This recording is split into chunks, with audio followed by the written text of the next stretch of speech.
Assalamualaikum warahmatullahi wabarakatuh. Perkenalkan, nama saya Asmiranda Rahmadani dengan NIM F221235051. Di sini saya akan menjawab soal-soal MIT manajemen konstruksi.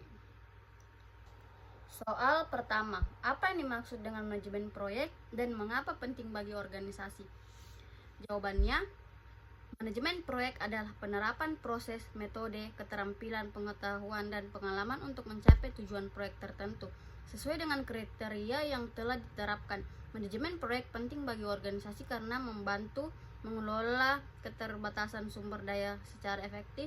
2. Memastikan proyek selesai tepat waktu, dalam anggaran, dan sesuai kualitas. 3. Mengurangi resiko kegagalan proyek. 4. Meningkatkan komunikasi dan koordinasi antara pihak terkait. 4. Mendukung pencapaian tujuan strategi organisasi. 2. Sebutkan dan jelaskan 5 tahapan utama dalam siklus hidup proyek. Yang pertama, inisiasi, mendefinisikan proyek, tujuan, dan kelayakan, membuat proyek karakter.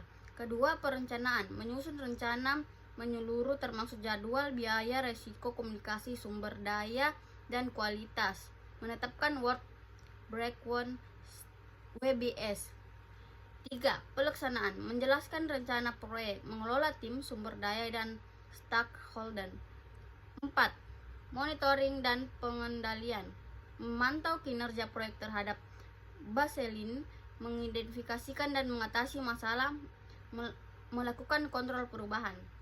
Dan yang terakhir, penutupan, menyelesaikan semua aktivitas proyek, menyerahkan deliverables kepada klien, dan mendokumentasikan pelajaran yang dipetik. Soal ketiga, dalam manajemen proyek, resiko merupakan bagian yang tak terhindarkan. Jelaskan bagaimana mengelola resiko berdasarkan contohnya. Baik, ada 4. Yang pertama, mengidentifikasi resiko potensial dengan brainstorming dan analisis data historis. Kedua, menganalisis dampak dan probabilitas resiko.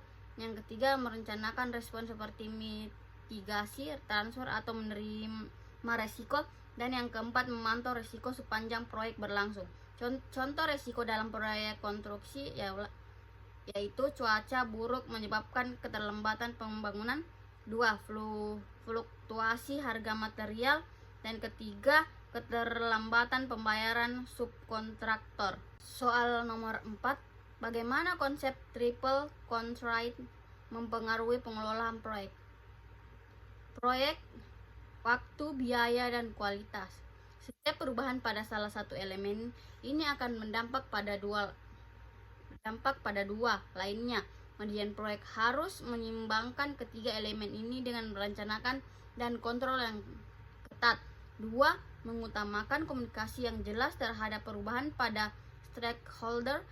Dan yang ketiga, menggunakan baseline proyek untuk mengukur penyimpangan. Contohnya, jika ingin mempercepat penyelesaian proyek atau waktu, maka mungkin membutuhkan tambahan tenaga kerja, biaya naik, atau mengurangi ruang lingkup, kualitas berkurang. Soal nomor 5, peran stakeholder dalam proyek dan cara mengelola harapannya. Stakeholder adalah pihak yang terlibat atau terpengaruh oleh hasil proyek seperti klien, kontraktor, pemerintah, dan masyarakat. Manajer proyek harus mengidentifikasi stakeholder sejak awal, memahami kebutuhan, ekspektasi, dan tingkat pengaruh mereka. Yang ketiga, menyusun strategi komunikasi dan keterlibatan. Dan yang terakhir, secara aktif memantau hubungan dengan stakeholder untuk menghindari konflik. Soal nomor 6, mengelola perubahan dalam proyek. Jawabannya, proyek rentan terhadap perubahan baik dari segi waktu, biaya, maupun soft.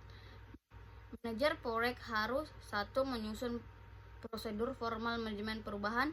2. Melakukan analisis dampak sebelum perubahan diimplementasikan. 3. Melibatkan semua pihak terkait untuk persetujuan perubahan. 4. Memperbarui rencana proyek berdasarkan perubahan yang disetujui. Contohnya, jika ada perubahan desain dari klien, maka perlu ada revisi scope, perhitungan ulang biaya, dan jadwal. Soal nomor 7, apa itu work breakdown structure WBS dan manfaatnya? Jawabannya, WBIS adalah penguraian proyek menjadi bagian-bagian kerja lebih kecil dan terukur. Manfaat WBS: 1. Membantu mengidentifikasikan seluruh pekerjaan proyek. 2. Mempermudah pengoleksian sumber daya. 4. Menjadi dasar perencanaan waktu, biaya, dan risiko. Yang keempat, membantu mengendalikan proyek agar tidak keluar dari scope. Dan soal yang terakhir, pentingnya komunikasi dalam proyek dan contoh komunikasi buruk. Jawabannya, komunikasi efektif secara penting untuk 1. Menyampaikan tujuan proyek dengan jelas. 2. Memastikan semua tim paham peran masing-masing. 3. Meningkatkan kolaborasi dan menghindari konflik. Contoh komunikasi yang buruk: ketidakjelasan instruksi menyebabkan pekerjaan yang salah. Informasi perubahan tidak disampaikan tepat waktu sehingga menyebabkan keterlambatan proyek. Baik, itu saja jawaban-jawaban dari saya.